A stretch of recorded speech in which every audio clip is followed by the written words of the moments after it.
So we're going to talk about meditation then, and all other habits, practices, tools, techniques. Um, and yeah, there were two things that really brought it to my attention that week, which led for me to share it last week. So one was the one I wrote about in the newsletter about that guy in the heartfelt presence room who, was just having a really crap time with meditation, and was really beating himself up for it. That wherever he'd heard it from, or been told it from, or read it from, um, he'd clearly adopted a belief that meditation was required for him to help with his food addiction, and but hated it. He was like, "Well, I'm trying to do meditation, but it's really difficult, and I really don't enjoy it." And oh, bless him. Like, it's like, oh, wait, you really don't need to do that. It's really not. It's really not necessary. And I think there's just such a well-intended right now drive towards things like mindfulness meditation and similar self-care practices, but the self can just so easily grab hold of them and go, great, a new stick to beat myself over the head with, a new thing to chase and never quite get enough of, and a new thing to like replicate over and over again, like given what we've just said about perfect, fresh in the moment, versus no, no, no, repeat, repeat, repeat, like keep doing it. Surely one day it'll work, or yeah, if I just keep doing it that bit longer, maybe, who knows. And I guess that connects to the other thing that triggered it in my mind was somebody I know had shared about a group they were running, and they said the words were something along the lines of, come to this group, we'll be doing community meditation, like group meditation, given that meditation is required to become a conscious being or something like that. And I was just like, no, no, it's really not required. It's really, really not required. Because if it was, then people who've had spontaneous awakenings like Eckhart Tolle and Byron Katie would not exist. It would not be possible if meditation was required. And other people who've had, increasingly balanced and aligned with self lives, it does happen without any kind of practices. And I think particularly, or perhaps it's worth actually making the distinction. So Rupert Spira, and if it's useful to share, I can share something afterwards. Rupert Spira makes the distinction between the direct path and the progressive path. So the progressive path is like the traditional spiritual path of awakening. Like if you meditate enough, then you'll get there. And you follow chants and mantras and gurus, and you follow the steps, and nothing wrong with that, like totally available, and ultimately has the effect. Whether it's the 10,000 hour effect, I don't know, but ultimately it has the effect. Versus the direct path, which is closer to what we tend to explore, which is going directly to who am I prior to any activity, any thought, any feeling, any behavior, directly to the recognition of the awareness that we are.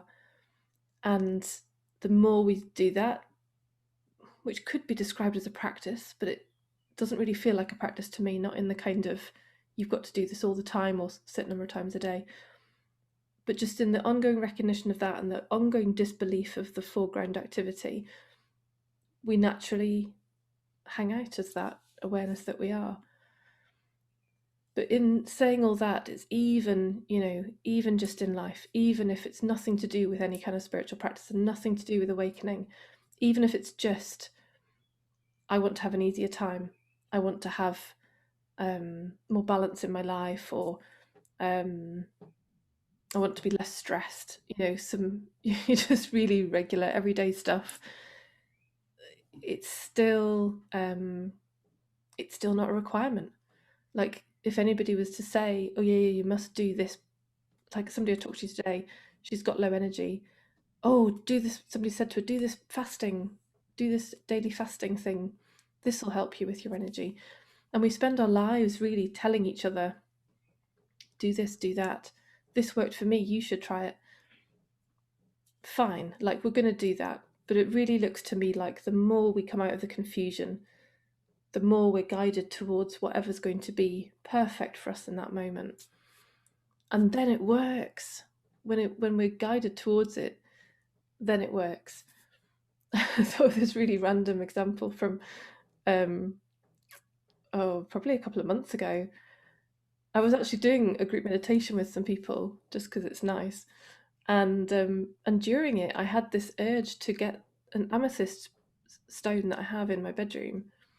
I was meditating in my bedroom for some reason. I can't remember why. Kids must have been up to something. Anyway, I was just drawn to get this amethyst crystal and put it onto my head. Who knows why? It's what happened. And I got this really cool tingly sensation. Again, who knows what that was? But then it was fascinating because then the next day I was like, ooh, I might try putting that stone on my head again. See what happens. Of course, nothing happened. And that was such, it was like such a cool example of like, oh yeah, the mind's just like found, it thinks it's found a new toy. Oh, here's Callum. Oh, let's play with this amethyst stone toy now. So it was just, it was, yeah, it was really cool to me that it just, it proved that how the mind can just grab hold of something and try and repeat, repeat, repeat, repeat. Um, and just one more bit before I stop talking. Actually, there's perfection in all of it, because even if, so I was just saying that thing about how we can listen to somebody else saying, oh, you've got to do this, and if we take on their idea and say, oh yeah, okay, I'll do it too, then that's perfect too, because actually the contraction of that, if it doesn't work, is is the invitation to see, no, no, no, you're trying to borrow somebody else's wisdom there. You're trying to, and also you're trying to secure a self that thinks it's not okay, that's seeking and grasping for what's the answer for me, and oh, it's worked for them, I'll take their one. Fine. So like that friend again that I talked to earlier today, who started this fasting thing, she was like, oh God, but you know, I'm on day 11 and it's not having any effect, and it should really be having an effect by now. And I'm like, well, yeah, that's exactly this situation of, fair enough, a self who's desperate to have more energy, and somebody says, try this fasting. Oh, brilliant, great, I'll try the fasting. But and the contraction of it, she'd been thinking, oh well, it's me, it's my digestion, I've got terrible digestion, that's why it's not working. But no, it's the invitation to see that that frustration that it's not working is the wake up to see it's the self that's trying to secure itself, trying to make itself better, trying to make itself not feel broken, because clearly it's not okay to not have energy in its world, versus recognizing, yeah, there's just low energy right now. And from a settled mind, the clarity and wisdom of moving towards a practice naturally, organically can happen. And that, as I said before, is the moment of when it actually works, because we've been guided to it perfectly for that moment for us. And underneath all that, within all of that is okay. Like, really, really, really, there's nothing in here where I'm saying there's a right way to do stuff with practices. The only invitation is recognizing the guidance system that naturally moves us towards something, and the grasping and clinging and resisting of the self, which brings a contraction. And other than all that, practices are coming, staying, and going. Coming, stay, and go, as all things do. And the freedom is in recognizing the confusion of the self over the top of it.